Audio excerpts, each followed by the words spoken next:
16 दिसंबर 2012 की रात में 23 साल की निर्भया से दक्षिण दिल्ली में चलती बस में 6 लोगों ने दरिंदगी की थी। साथ ही निर्भया के साथ बस में मौजूद दोस्त के साथ भी मारपीट की गई थी। दोनों को चलती बस से फेंककर दोषी फरार हो गए थे। 29 दिसंबर को निर्भया ने सिंगापुर के अस्पताल में इलाज के दौरान दम तोड़ दिया। निर्भया 16 दिसंबर से 29 दिसंबर तक अस्पताल में जिंदगी और मौत की जंग लड़ती रही। इस दौरान उसके माता पिता भी साथ रहे। निर्भया इस दौरान हर एक दिन को गिनती थी। पिछले दिनों एक चैनल को दिए इंटरव्यू में निर्भया की मां ने बताया था कि निधन वाले दिन बेटी ने हम दोनों से कहा कि आप लोग जल्दी से जाकर खाना खाकर आओ। थोड़ी देर में किसी ने पुकारा और कहा कि आपकी बेटी बुला रही है। वहाँ गए तो देखा उसकी आंखें बंद हो रही थी। वह हमें देख नहीं पाई, फिर उसने कभी आंखें नहीं खोली। उन्होंने बताया जिस दिन निर्भया का निधन हुआ था उस दिन शायद उसे पता चल गया था। उसने अपने पापा को बुलाया और बोला, आई एम सॉरी पापा, मैंने आप दोनों को बहुत तकलीफ दी है। फिर मेरा हाथ पकड़ा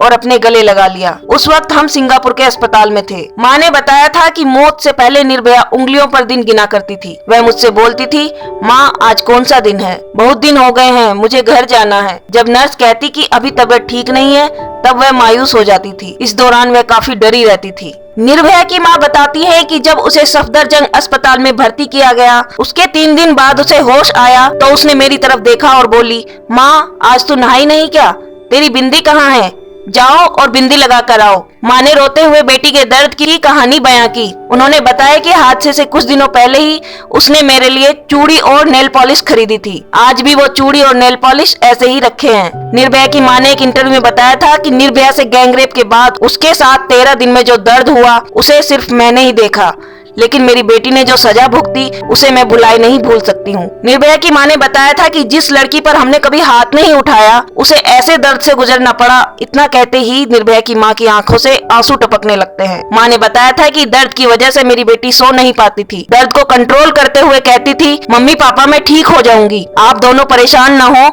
लेकिन उसे ऐसा सदमा और दर्द था कि वह सो नहीं पाती थी। माँ ने बताया कि बेटी इतनी ज्यादा डरी थी कि कहती थी, माँ आंख बंद करते ही लगता है कि कोई पास खड़ा है। डर से आंखें बंद ही नहीं करती थी। उसके पास 2 नर्स हमेशा रहती थी। चैनल को सब्सक्राइब करें, लाइक करें और अपने दोस्तों के साथ शेयर भी करें।